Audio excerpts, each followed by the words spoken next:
আমরা আজকে সারা বিকেল কোটালীপাড়ার বিভিন্ন বিশ্ববিদ্যালয়ের পড়ুয়া, পাবলিক বিশ্ববিদ্যালয়ের শিক্ষার্থীরা এই উপকরণগুলো সংগ্রহ করেছি বন্যার্তদের সহায়তার জন্য। ইতিমধ্যে বাংলাদেশের কুমিল্লা, নোয়াখালী, ফেনী, চট্টগ্রামের অঞ্চলের মানুষ বন্যার দ্বারা খুব আক্রান্ত হচ্ছে।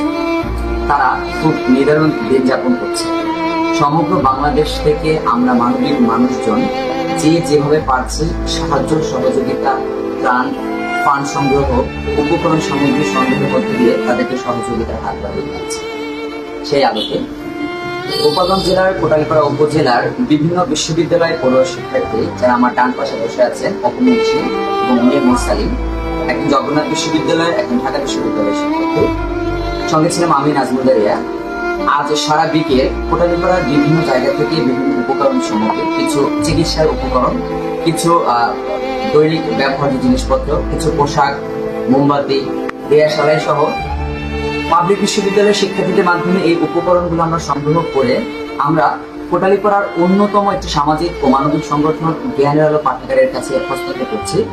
কারণ আমরা বিশ্বাস করি জ্ঞানের আলো পাঠাগার পূর্বে কোটালীপাড়ায় বিভিন্ন সামাজিক এবং মানবিক কাজের পাশাপাশি এর আগে একটি বন্যা সংঘটিত হয়েছিল 2022 সালে। সেই ভয়াবহ বন্যায় তারা সফলতার সাথে মানুষের পাশে দাঁড়িয়েছে।